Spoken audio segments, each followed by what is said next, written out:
Hello and welcome everyone. This is Kaylin's English podcast. This podcast is designed for English learners. I'm here to help you practice your listening skills. I'm Kaylin, a professional English teacher on italki. How is everyone today? My husband and I have recently arrived back in the United Kingdom. If you have listened to some previous episodes, then you know that I live in England, but had gone to visit my family in the United States of America. As I have flown recently a few times despite the pandemic, I figured that we could have an episode about the current flight situation within the United States and between the UK and the US. This is the current information as of early June, so obviously things can change at any time. In this episode, you will hear how to describe certain parts of traveling via plane. I left for the United States near the end of May and returned to England at the beginning of June. As we have the current situation regarding COVID-19, then the process of flying has been changed. Entering the US from the UK, being a citizen of the US, was very simple. We were required to take a PCR COVID test. PCR stands for polymerase chain reaction, within 3 days prior to departure, and it must come back as negative.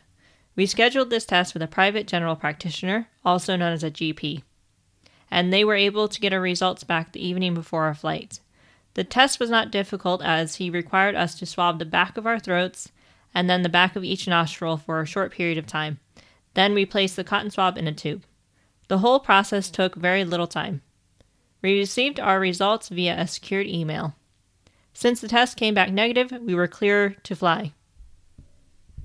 We also had to fill out a form that stated that we understood the risk of traveling and we had received negative COVID test results. When we arrived at the airport prior to departure, we were already checked in online and we had our boarding passes downloaded onto our phones. We did not have to check any luggage, so we just needed to scan a QR code, then upload our COVID test results to the link it sent to us. We received a QR code clearance via email shortly after sending in our paperwork. This was a very simple process. We went through airport security rather smoothly, and after clearing security, a person stopped us to take a quick survey. Security asked us if we were going to the U.S. for work or family, and no other follow-up questions when we said family. The survey person just asked us a few simple questions regarding where we were going and why we were leaving. It did not take long. When boarding, we had to give our paperwork that we filled out prior to arriving at the airport that stated we understood the risks of traveling and that we received negative COVID test results. The boarding process was fairly smooth, as they first boarded those that needed extra time. Then they boarded row by row in an attempt to social distance people. When on board, there were not very many passengers. I found out before taking off that my entertainment screen did not work, so I was able to change seats easily before leaving the terminal. When in the air, other passengers had also moved seats, as there were plenty to choose from and still were able to maintain social distance. We were not allowed to remove our face masks unless having a drink or taking a bite of food during the duration of the flight. Upon boarding and throughout the entire flight, we were given antibacterial wipes consistently, and also they had hand sanitizer stations next to the restrooms. We were served lunch, 2 small snacks, and a large snack with beverages during the flight. The entire flight crew wore masks and were very good at maintaining cleanliness. When we landed in America, we were not required to give our negative test results or any information as to where we were staying while in the U.S. The border control officer just verified our passports, took our pictures, and asked if we were there for family or work. It was a very quick process. We needed to board a domestic flight to our home state, and it also boarded those who need extra time first, then priority passengers, then they did row by row, starting from the rear of the plane. This flight was also not very crowded, and they maintained social distancing. The U.S. had varying rules with regards to travel, and those restrictions depend on state.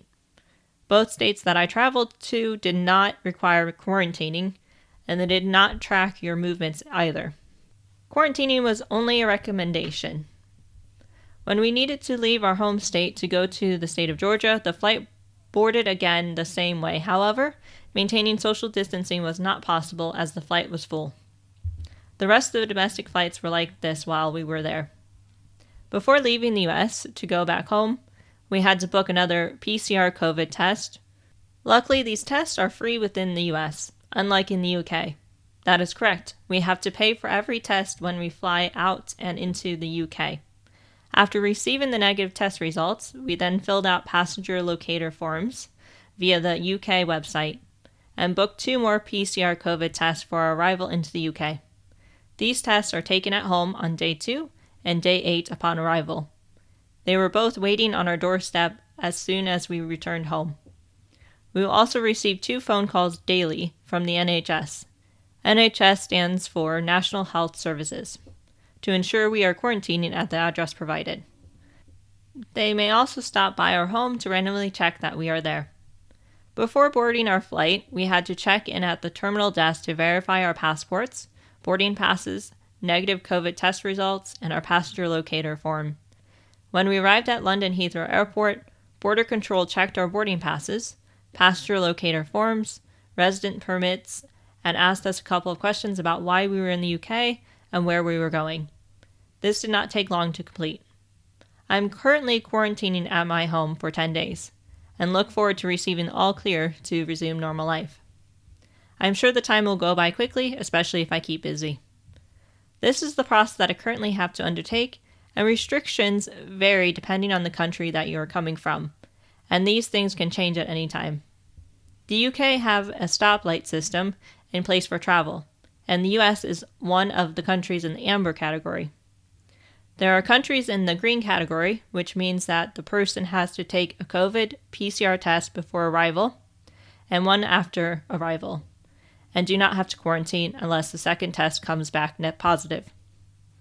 If someone is coming from a red category country, then they must quarantine for 10 days in a hotel upon arrival. I need to end this episode now, as it has gone on long enough. Here's a quick recap of some words and phrases used during it.